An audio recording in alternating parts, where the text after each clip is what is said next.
Hi, guys. Hello. Hello.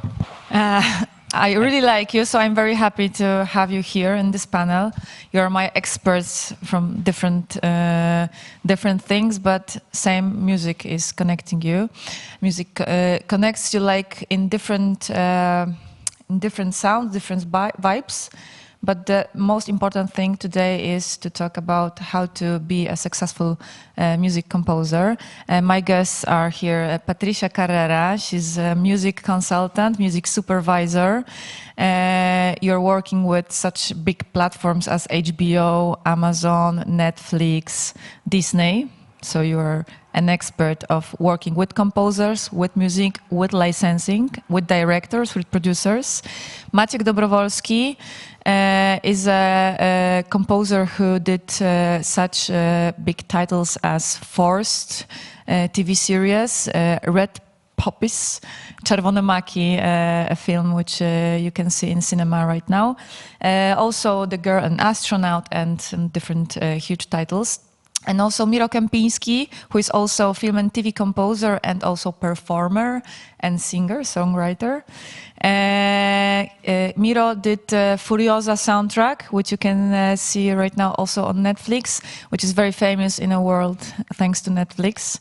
And also he did the Simple Case, Prosta Sprawa, Kanal Plus TV series. And my name is Marika Koasidis. I'm a music composer's agent, and I do like all. I'm event manager, production manager, and so on, but I work with music composers since 2013. I represent 7 music composers right now in my agency, Uszyte Muzyka Szyta na Miarę, Uszyte Agency. And I work in media for the last 18 years, so I've seen it all, let's say. Okay, so I have a question to you.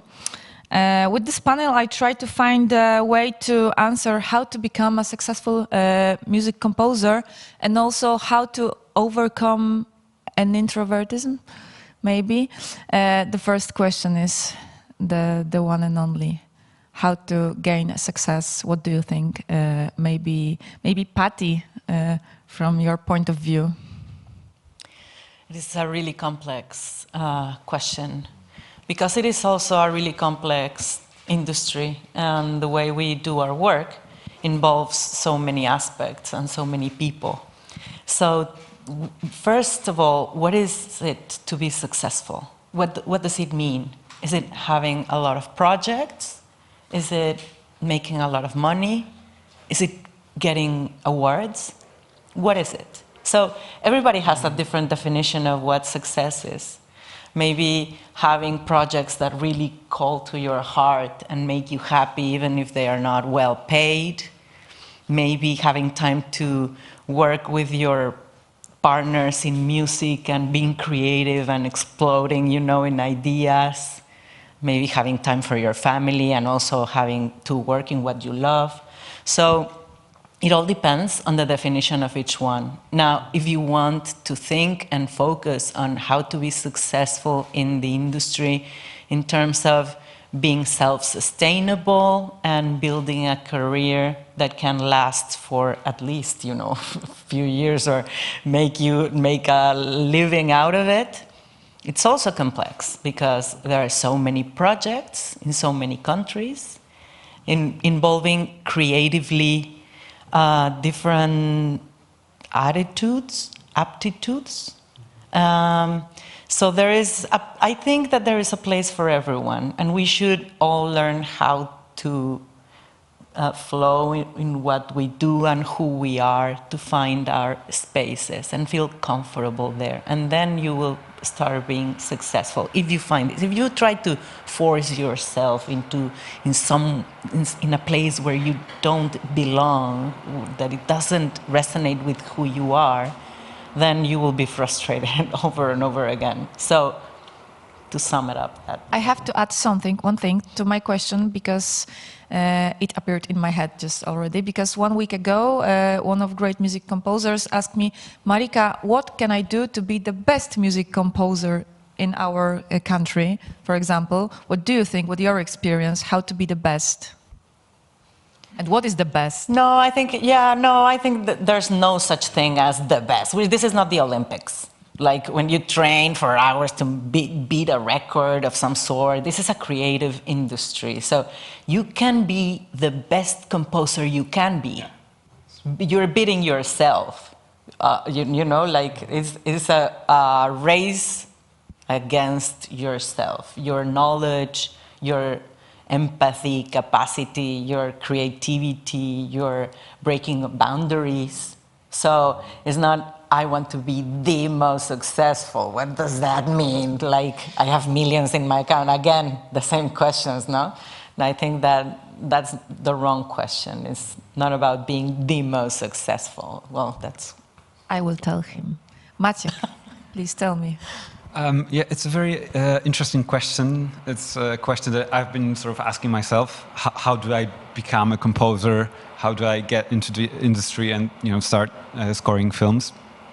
And I've heard a lot of composers answer this question. And the answer is almost always the same. And it's, I don't really know. Because it's not that you major in, for example, film scoring, and then you just become a film composer. It's always like a unique route. Sometimes you start working as a sound designer and then sort of move into composition. Sometimes some composers have worked as assistants to some big names.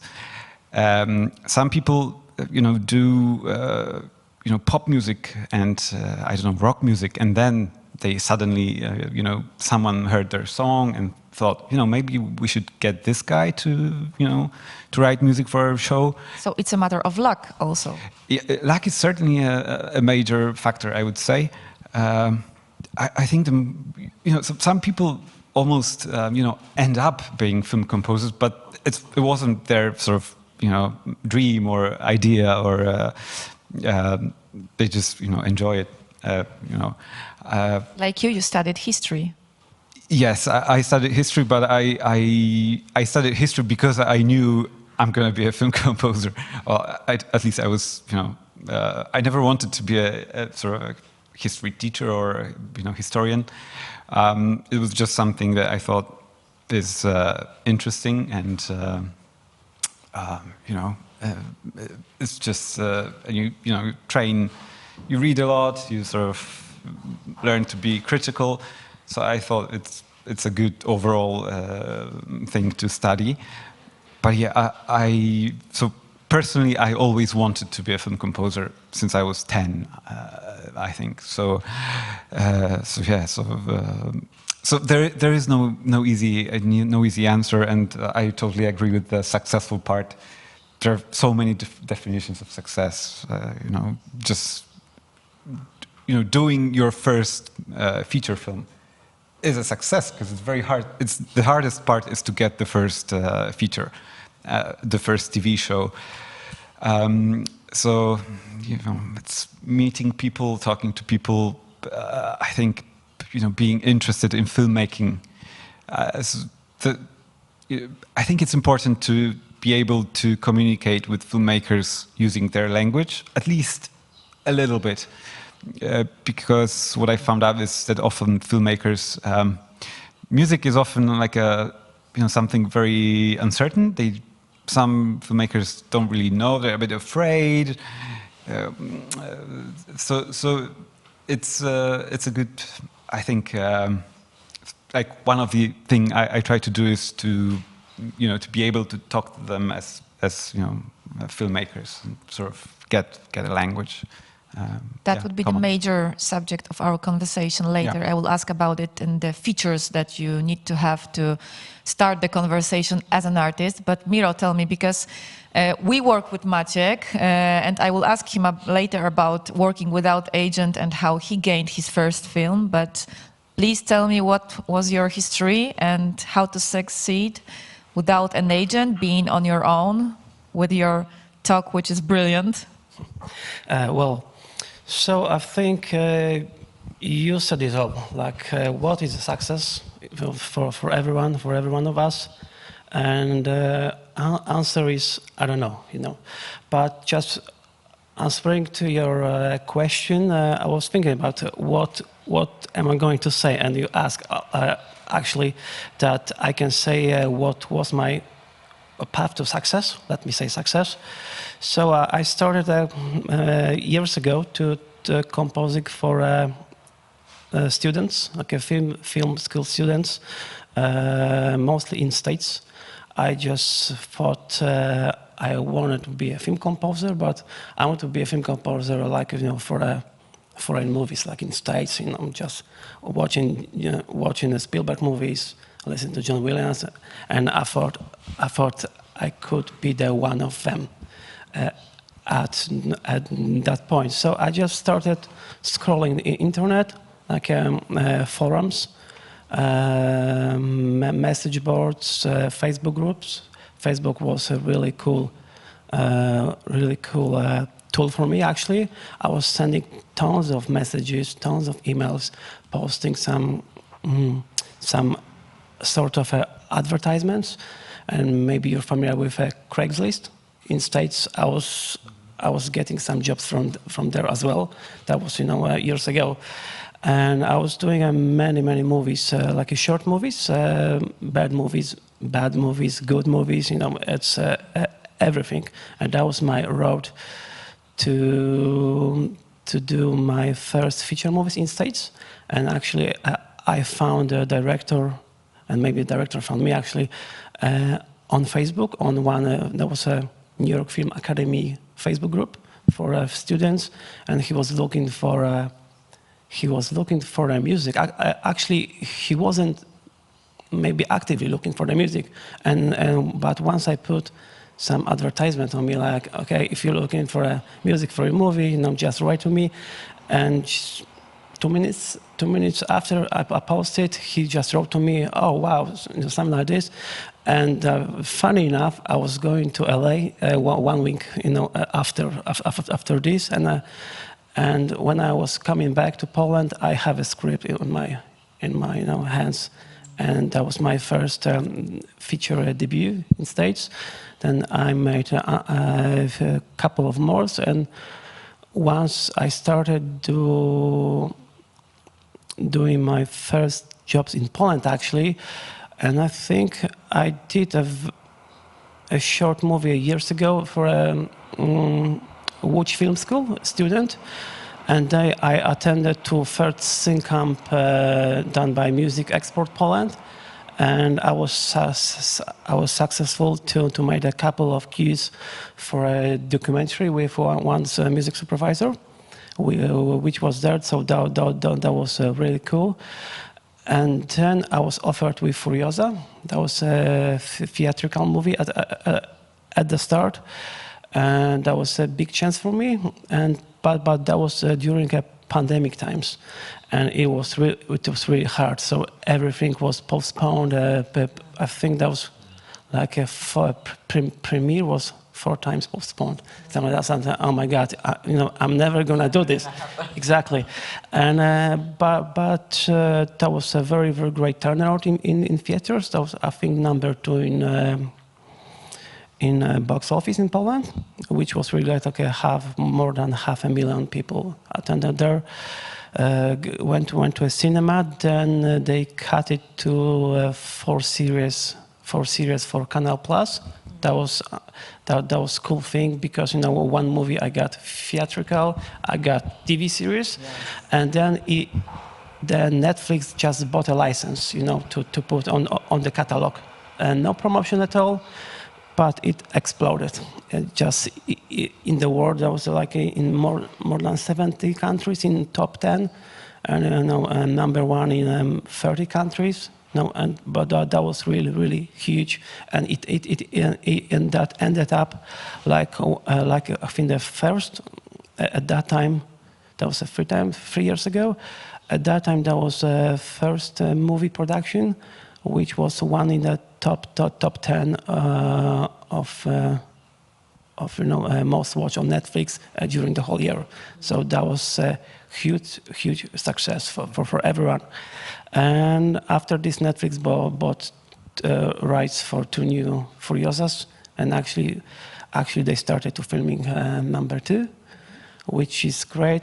And after this, I made that Prosta Sprawa, a simple case, based on a bestseller novelist in Poland, with the same production in as Furiosa, and it's now on Canal Plus.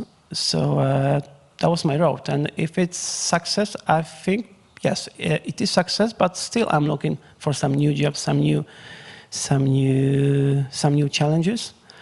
But I can truly say that's a success. So the important thing in your career was Netflix. I remember I've met you I think 1 year ago or something, and you told me that your music is very popular abroad because of Netflix. And you have a lot of emails from your fans and so on. So the first thing is to gain on Netflix. But before you go to Netflix and you'll be there, me as an agent, I have to say that many artists come to me and ask me, can I help them in this or that? Even my composers. And I often tell them, you need to contact by your own also with the directors, with producers. They need to know you, especially directors, because they're artists.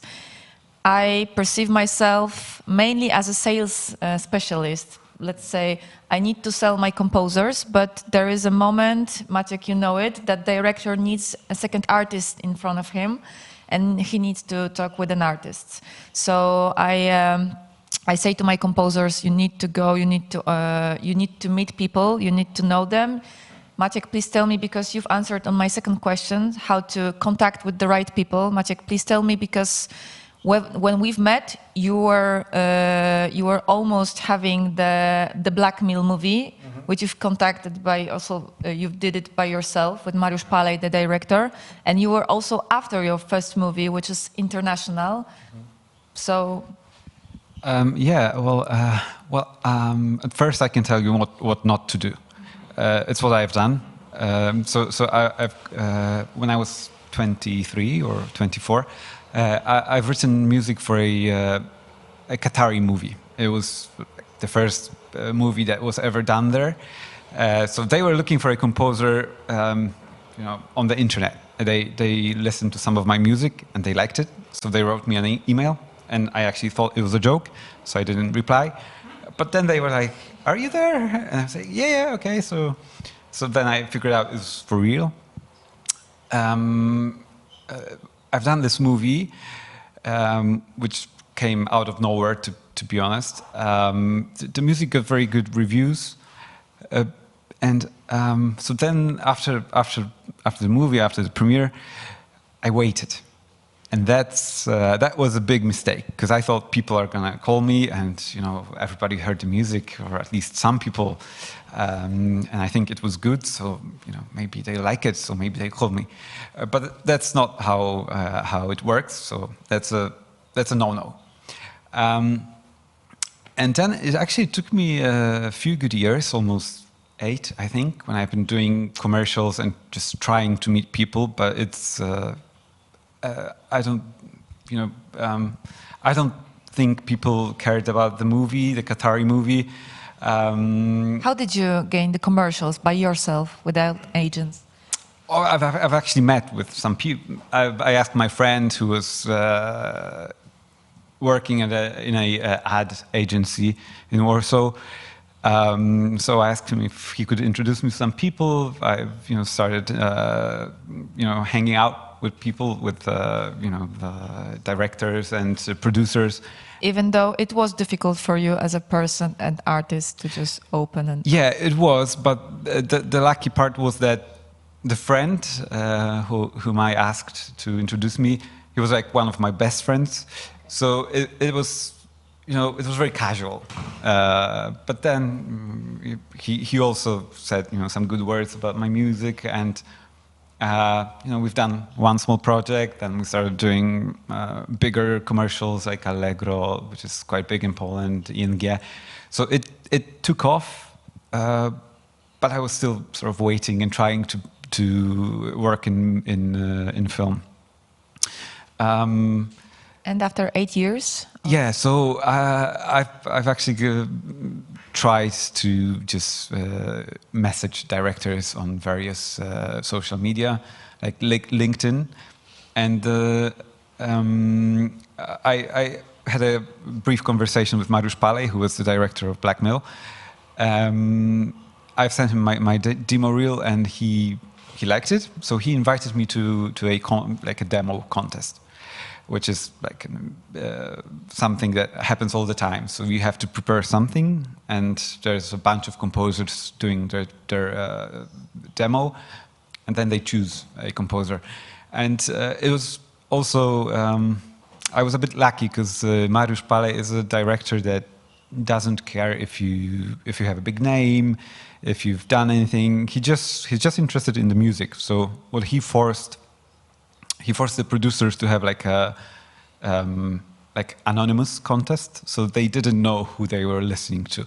And I think that was my big luck, because there were some big names in the contest, and they would have probably won if it wasn't anonymous. So yes, I've been writing people. I've been sort of trying to get in touch, and you need to be prepared to be sort of rejected and not, people not being really interested in hearing your stuff, and because they don't know you, because they never met you. It eventually worked out for me, but like I said, it's a difficult and complex sort of route to get to your first feature.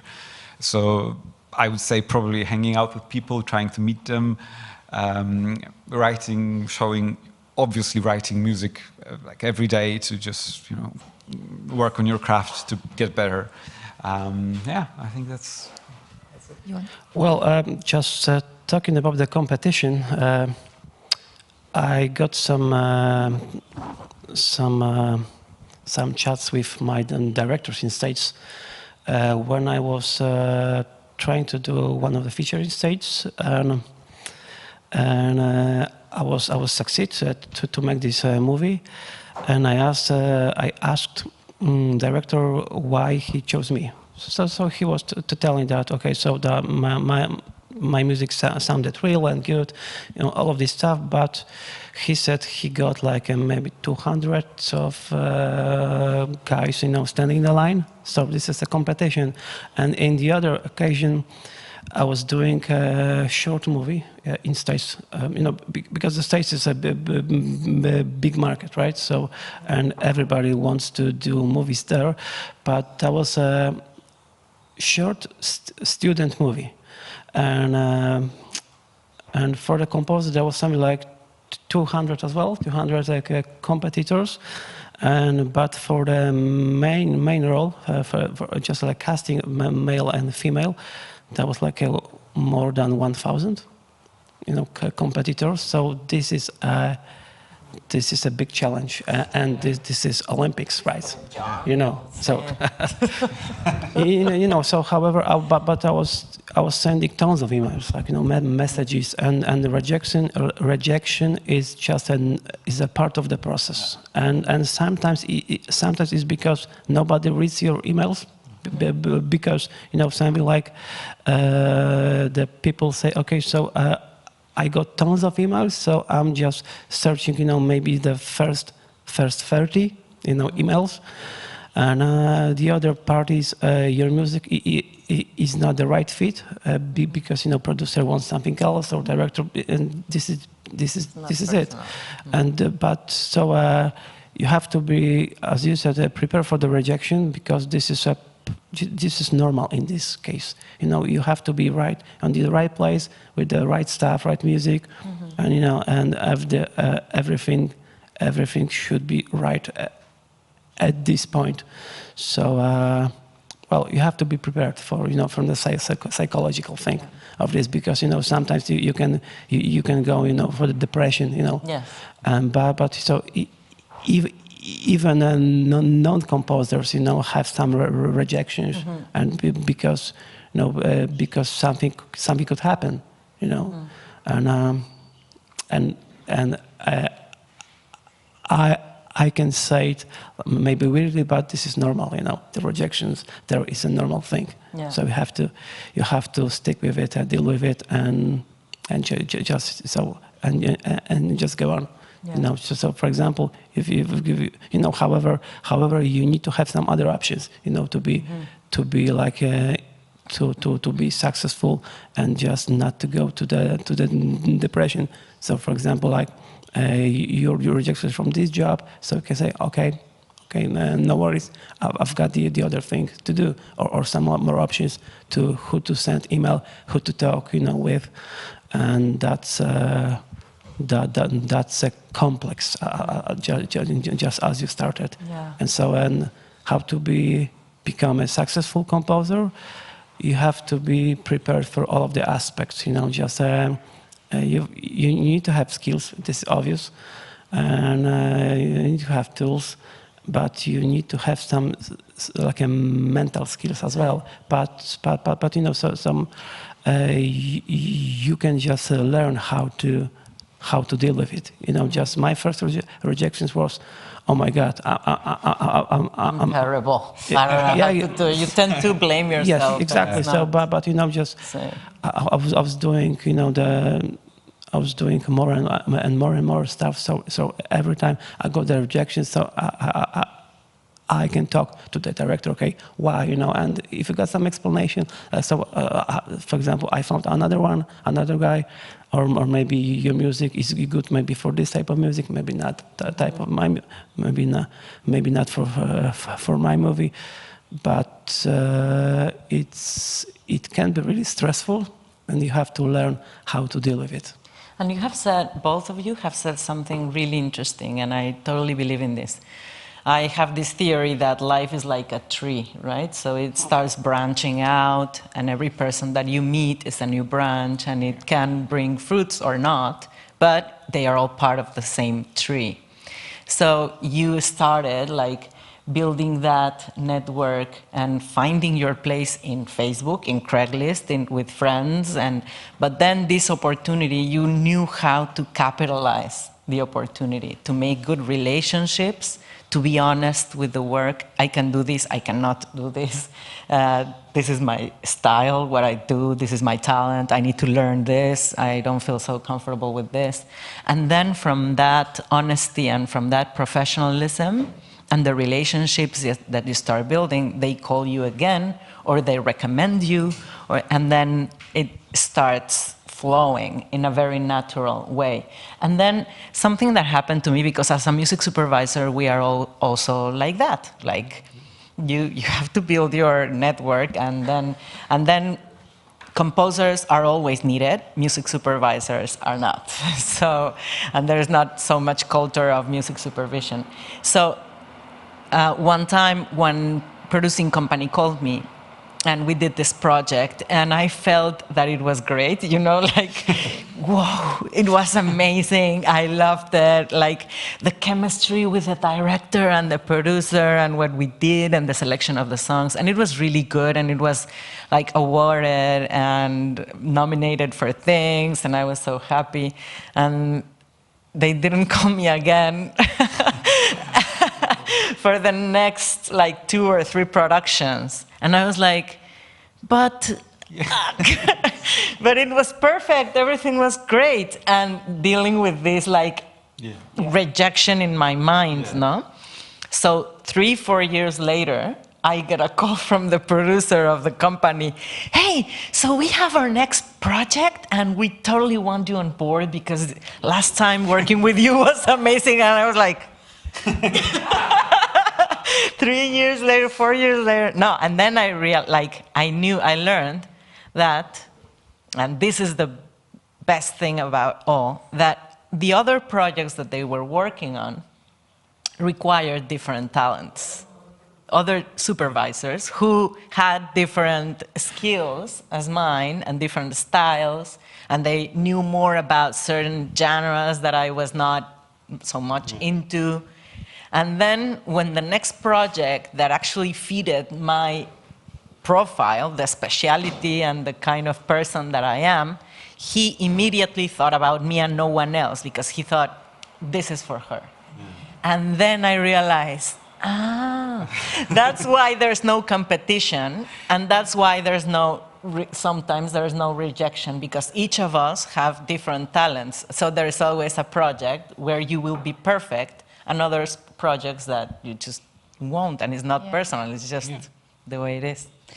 Miro, you told a very important thing about competitions, because all the composers, you need to know that there are competitions. It's a culture of competitions also in our country, in Poland. And you have to treat it like a practice. You have to be prepared for rejection. The rejection is also a practice. And I would like to ask all the directors and producers to give feedback after the competitions, because to me, what they do wrong is to they just don't say anything, and the rejection is okay. We can be prepared for the rejection, but the feedback is really important, especially for young composers. So when you hear about the competition, yeah, it's normal. Also, it's not paid usually. Maybe in commercial they pay something, but in feature films they are not. And also you can find in the same competition the huge names of the film music composers, even those with Oscars. I've met it once. I remember that there was competitions for a huge Polish movie, and there were 16 names, including the biggest names and also Oscar winners. So yeah, it's normal. You have to try it. And also, to me, very important person in film industry is music supervisor. We often forget it, although we also don't know about music supervisors, that they are even existing. Please, Patty, tell me, what is your role? This is the first question. And the second one is how to perform best as a composer in front of the music supervisor. Okay, so I take care, I'm the head of the music department in the production company. So I make sure that everything related to music is coherent in terms of creativity, technically, in terms of schedules. I have to herd the cats and meet deadlines and push people to deliver. In terms of legal and administrative aspects as well. And it also requires a lot of psychology aspects, like dealing with people and personalities and getting everyone to understand that we are all part of a team, and translating. This, what you said, is super important, to talk in terms that the other part is going to understand, because a lot of filmmakers, they just don't get, Yeah. I want more of this instrument that sounds like a crane, and you're like, what is that? So translating is a big part of the job as well. I like to get involved in projects from the very first moment. If it can be from the script, better. So I can plan if there's going to be music on set, filmed, or it's going to be like people dancing to it or something like that. And then I have also time to look for the right composer that is going to work on it. In Mexico, we don't use to do these competitions as much, but we call like a pool of 2 or 3 composers that we already know, like, okay, again, this could be great for this specifically. So we select 3, and then we think about who could make it. We make interviews with the directors to see who would fit, because this is also a personal thing. So there has to be like a chemistry, like a communication, like something, an energy flowing between the director and the composer. I am the kind of supervisor that I tend to give them space. I don't want to be, so what are you doing? What are you? No.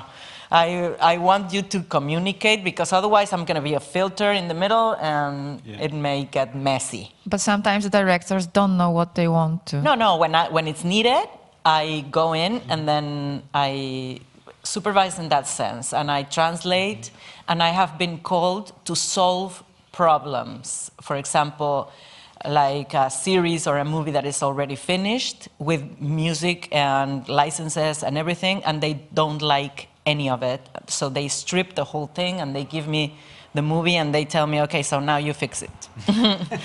And then, so yes, when the director, and why doesn't it work? Because the director doesn't know what he wants, because he has the producer, he has the platform, everybody's pitching in into the creative, because you know how it is. Everybody's a creative, everybody knows what's the perfect mood and song and instruments. So that's also like getting online. Everyone has to be inside this bubble that we created. So my job is to contain everything and make it like that. And how to be successful with a music supervisor? How to perform best in front of you? Oh, just do what you have to do, what you're supposed to do in the times that you're supposed to do it. What they should write you, like in the first contact, what should they do? What should they give you if they are looking for some music supervisor on your territory and they would like to work with you? What should they? Okay, so I can hire them. I like to work with composers that already have experience. The times that I have worked with new composers, it was a mess because I tend to work with big productions, and those require really specific technical also knowledge. It's not enough with being a good composer or having a good sense of this is how it could sound good with the scene, with emotionally. That's not enough. And these guys can tell you, like technically there are a lot of things that you need to know. So if you contact me and tell me, I've had this experience, you can hear this in my reel, and it's a fast reel. It's not like a half an hour, you know, like I was born on a sunny morning. No, like just go to the point and show me what you can do. And I have these tools, I have this multi-instrumentalist team, I have this studio, I can mix in 5 point whatever, 16 point whatever, you know. So they should also send you a tracks to put it into some screen, like to put it in some movie, so you could check the composers. No, most of the times composers already have the reels, okay, which can be only audio, for example, with different, like I do all of this, like I wanna hear and see the range, how far can you get with your instruments, emotionally, instrumentally, and in terms of composition. And I love composers that dare to do different things. And I'm always pushing them to do something different, to break their own, you know, their limits. Like, no, you can do something weirder. So that's... So 3 important jobs in the movie industry that you should connect with are directors, producers, and music supervisors. And don't forget. Showrunners as well. Showrunners, yes. But in Poland, I think we have 3 main main people you should contact. So go find some contacts on Facebook, Instagram, emails for directors, producers, and music supervisors. And also, Maciek, you wanted to say something while no, Patty... No, You I forgot. can't remember. Yeah, I forgot. Yeah, sure. Okay, so we have the job. How to maintain this job? How to get by while composing the music? Even if you're a new one, you are stressed, you don't know how to do it, for example, or you know how to do it. What are the tools you are using? What are the people and the role in your team? And how to maintain your job to satisfy everyone? Oh, you can't satisfy everyone. That's the something point. you have to learn at That's some point. something you Yeah. have to learn. And you have to sacrifice things from your own. You have, this is interesting. So you have to unlearn how to be yourself in order to respond to the necessity of the project. You have to go beyond your own personal preferences. You have a style, obviously, and that's why they call you. So it's not that you're going to be now like you're going to switch personalities. But from there, then you are at service of the project. You have to defend that even from your own personality and tendencies. You have to realize it's a team sport, Sí. really. Sí. So sometimes what's the best for the movie, is not showing off your skills as like in writing beautiful themes. It's just maybe just not using music at the scene. I would also say trying to listen to people, and even because sometimes, for example, I get feedback from producer, director, and editor, which is a lot, and often they can be sort of contradictory. But you can sort of try to figure out, you should know who's the person that's going to make the final decision. But who is the most important person? Whose feedback? It depends on the project. Sí. Sometimes the director, sometimes it's actually the producer. But trying to, if you get feedback from everyone, you can sort of try to figure out, is there something that's missing in your music that everyone's trying to tell you in a different way? I try to listen to everyone, though sometimes if I can't, sort of use all the feedback, I'll just write it. Sort of if I do that, I can't really do that because it's going to sound bad. So maybe we should try this. And something you also said about problem solving. That's how I see sort of the composer as well. So the director is, he's got a million of things on his mind. So I try not to be a problem. I try to solve the problems for the director, for the producer, for the music supervisor. Sí. Yeah. So. Yeah, just like you said, Patricia, it's a service. Composing for media it's a service. You're doing it by yourself with your own style, or maybe style you were asked for. However, the final thing is a product, like either is a movie or commercial or something else. But what's good for the product is good for the product. You can't go with your ego and say, I'm not gonna do this. Just don't cut out this music because it's great, But a producer can say, we have to do this because this is better, and what's better, that's better. And you have to bear in mind, this is service. This is not your music, like putting on, your project, your band. You can do whatever you want, and then the people can say if they like it or not. So you can just tweak it, fix it, or adjust it. But for the movie, the final thing is just a movie, and then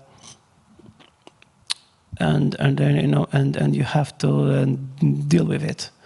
And just like you said, Bob, you need to be a solving problem guy, for this, and just be on time. Just on my last project, the music supervisor told me that I was good because because I didn't exist in her mind, because everything was on time, everything was good, no problems at all. I was working straight with a director.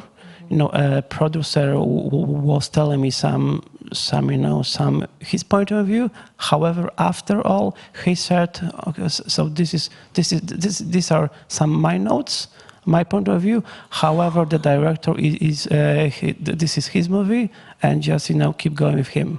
However, you have to listen to all of these, notes, directions, and then if you're not sure what was said, you can always ask, because just talking and just talking, trying different things, for example, for the scene, you can make two different cues, two different music. I said, okay, so I was thinking about this, or maybe I've got this idea, and then you have to talk, discuss the things. But however, the movie, the product, this is the final, and the only thing you have to listen to. Right. It's a collaborative Yes. work. Totally what you said. It's a teamwork. Yeah.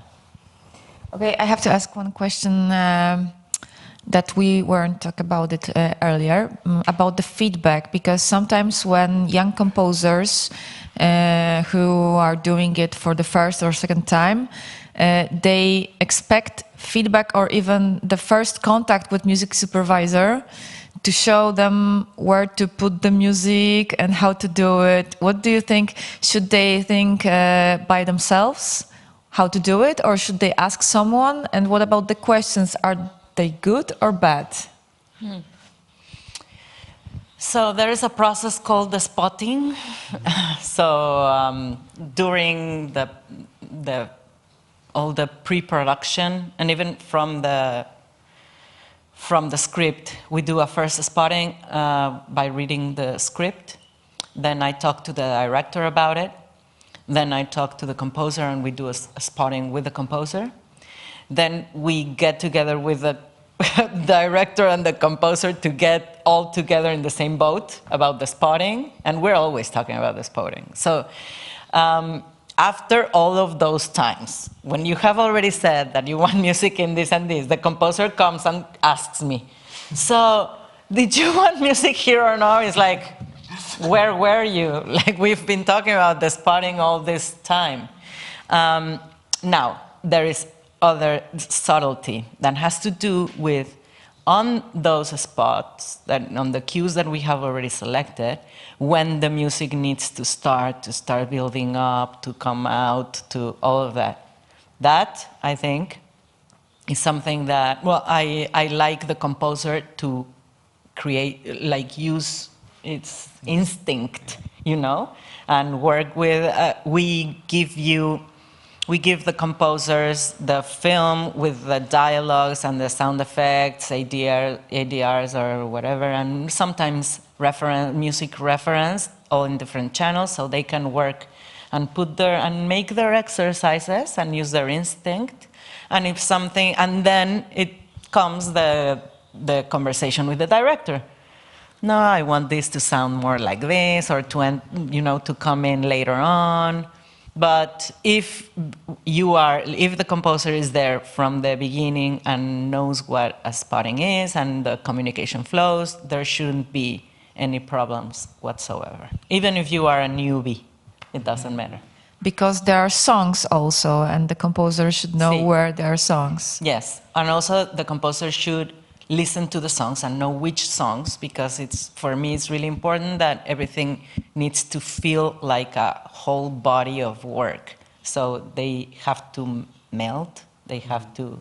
So the composer should know before he's starting work what songs are picked. Yes, it's luxurious. Or at least have a mood board sonically with the kind of licenses that will work on each scene. For me, that's really important. So to me, the situation that we have music consultant or supervisor is very luxurious one, because still in Poland we don't have many music supervisors. They're very busy. We hosted yesterday Patrycja Bukowska. She's working like all the time, but still we don't have so many music consultants, and the composers are on their own with directors and producers. Please tell me, guys, something about it, how to manage it, how to get by. So one thing I wanted to add to the, where music starts, where music ends, sort of the longer you do that, the more you realize there are no rules, absolutely. The only thing that's important is the effect. So a scene in which music, ends just after the cut is very different from, from a scene where the music sort of goes on for another minute. You can try that if you write music, you can just try that and have the music play a bit longer. What sort of effect does it create? Does it make the viewer sort of still in the scene that was just before? Does the next scene is it more important, less? It's just you just need to sort of figure it out, because when you start out, people will tell you there are rules, and finish music, just after the cut, just before. You don't, you don't sort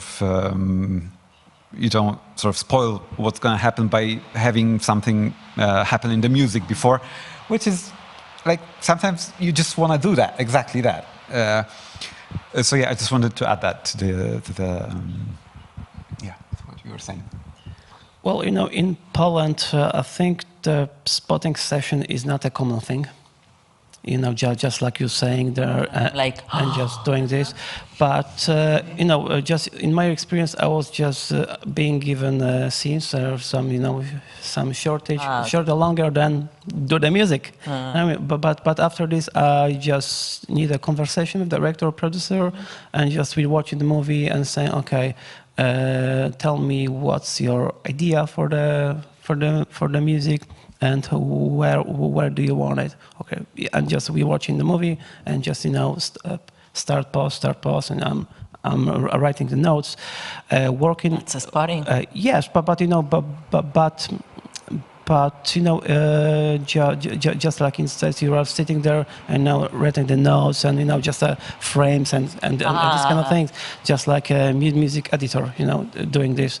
But in Poland, there's all of these things are done. Maybe with a music consultant, like music editor, licensing and all of these things. But just like in States, I was just always preparing a spreadsheet with a breakdown of a movie, and just asking the director, okay, please fill it up. How you feel? How you feel? What kind of music there? What kind of emotion you want to evoke it? And once I got it, I'm watching the movie, and then I got a conversation with the director, and just discussing all of his points. However, many times I was given with a footage. And with one, thing, please do the music. You know what I mean? And there is no actual spotting session. However, then you've got sort of a spotting session with the discussion with director. But from a perspective like how it was done, or maybe is doing in just like a major movies in States, it's like a big process with a bunch of people there. Just like a music supervisor, music editor, and all of these guys are just working then, and we've got very detailed notes on it. Even with frames. It should start on this and that, and after this, if you're doing the music like tailored cut, from this frame to that frame, and then you're watching the movie. And you can see for example, one cue is shorter than you delivered, because that was better for the movie, and then even you've got the spotting session done, and you did it properly.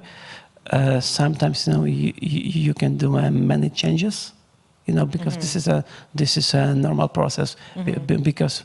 So you've got this cue, and this is good, but the director can have another idea. Okay, this is good, but please extend it, or just cut it there, and you get to get out from your ego then, and just do it. So I've been experiencing different things with a spotting session, but however, as I said before, personally, I just film composer need to get a good conversation with the director and producer. What exactly they want. Sometimes they want something and you deliver it, and then, oh no, I asked for something else. But and this is the part of the process as well. So just a quick story. I was doing a feature in States with a newbie director, a first timer. I got a conversation with him and two producers. I explained my process. So I watched the movie, prepared that spotting session spreadsheet thing, and asked them to fill it up. So that was filled up, and I was discussing with them. So the thing is that I'm sending you the cue. Please give me some notes, feedback, but if you say this is good, so this is good, then my next step after this, I'm going to the mixing stage. So, and the director said, okay, so I was doing the movie, he was just doing some feedback and stuff, and then, okay, this is agreed. Okay, so my next thing is I'm going to the mixing session, and before the mixing session, I've got the call from the producer, and the producer asked me, do you like this music?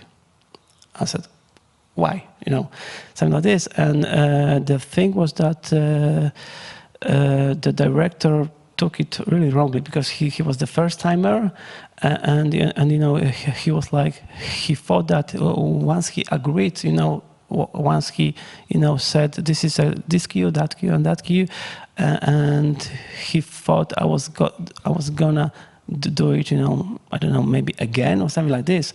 And so they asked me to redo almost all of the score. You know, that they paid me more, of course, but you know, that was the fault of the director. You know, but this is the thing that you need to be sure you know what to do, and director needs to be sure, you know, how are you, just like a team, gonna make that process good? Because you know, the stories happens all the time. Yeah, story, like the communication with the producer. Because when there is no music supervisor that can translate this kind of things and clarify, then you need to deal directly. You need to deal directly with Claro director. So communication has to flow all the time and constantly, and rechecking again and again. Sí, claro. Sí, claro. Okay, so the last question, I think, because we do not have much time, is not to us and for us, because it's about networking and new businessing. I think you don't need it, but guys and all the composers need. How to overcome the introvertism, because this is a major problem for artists.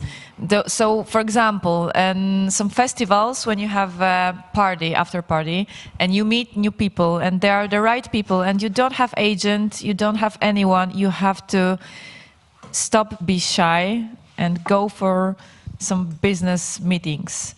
Please, guys, tell me how to overcome it and how to open, because this is your, like, the momentum of your career, and you need to get a job. How to do it? Well, you have to get out, you know, just get out to the people and just start talking. Well, I was learning how to do it. How? You know, I don't know, just, you know, just start talking. So I can say one story. I've been for the first time at the festival in Gdynia.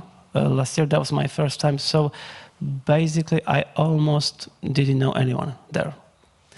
And I was just, you know, standing next to the bar and just turned my head and I just saw some guy. And the guy said, hi. I said, hi. And we started talking. And then the guy, that was his first time. He's from Norway. He's a film distributor. And he said, this was first time for him, also on the festival, and I was the first guy he talked to, and he was the first guy for me to talk to, and just we were chatting, and that was 1 year ago, and just a couple of days ago, just he invited me to the party to the Norway, just like this. So you need to, you know, sometimes it's just like saying hi, and then it goes.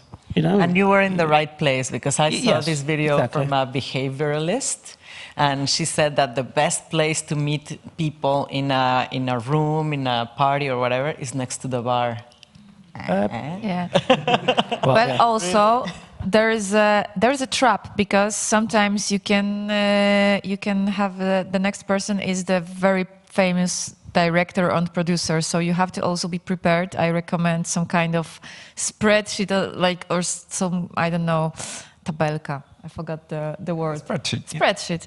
So you have to have the spreadsheet. Maybe you can put some photos of the directors and important people, and then your notes. Who is it? What is the name of his wife, for example? Maciek, please, because you are a person who overcome the introvertism. I can see it, like for the last 6 years. You are opening for new people.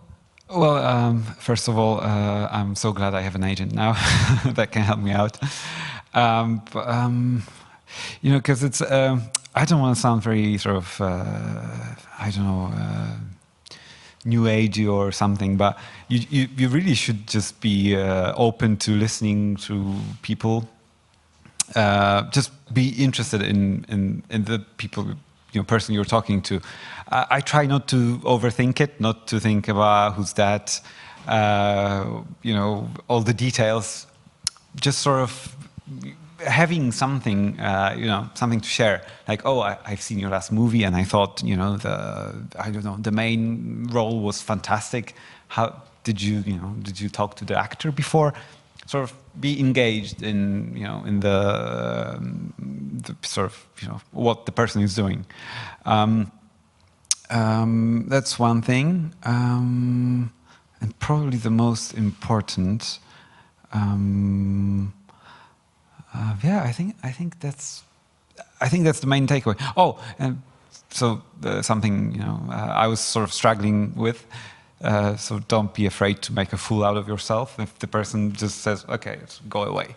I think it's easy. It's easier said than done. So I totally agree that it is so much better just to be open and have conversations. Nobody expects you to know everyone, even if they're like. You go to a place and just talk to people, and then you will find out that it's a director, that they have this movie, that they have this wife, and then you show interest. Relate. Okay, so what's the name of your wife? I don't know. Like a regular person, and then because I think that Benjamin maybe can tell us, but in France, you don't talk about business in parties or whatever. It's actually kind of rude. Like, you go there just to talk to regular people. Nobody wants to talk about your work or that. So, and I really believe that is a good tip. Just relate as a human being and connect. I have a good vibe. Like, I am also new agey, as you can see. Like, it flows with this person. That's good. And if, by the way, it's a director, it's a producer, then he will remember you and will call you for the next party, or whatever. And this is actually a story. And but I was going to say that you need. It has to be short one. Yes, you need to attend to like a conferences like this. And maybe some other ones like Syncamps and Musexpo in States, for example. I was attending there a few times, and one of the panelists was Thomas Golubich. He's a music supervisor from States. And I was just, after the panel, there's a line, everybody with the cards and stuff, just to talk. And just I just said hello and just made a photo, connected him with him on Facebook, but never really talked. And after a couple of years, I saw some advertisement, some opportunity on the Music Export Poland Facebook page that there's a sync-up in Estonia and Thomas Golubich would be there. I said, okay, so I just applied there, and I got a news. I was chosen with the few people from Estonia. That was so great, and I met Thomas again. So I just went to him and said, "Oh, hello. I met you a couple of years ago in States," and he said, "Oh, you look familiar." So, and this is a story, like you need to go out and just being there, it makes you, being familiar somehow. And I'm sure I'm gonna meet him again and again. So it's sort of a connection Yes, as well.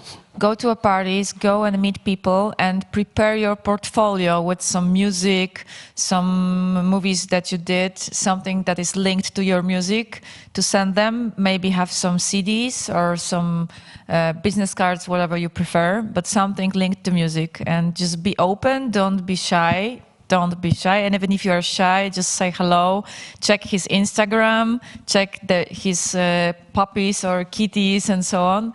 Don't be afraid of starting the conversation. It will flow, and then you'll get your first or second job. Thank you.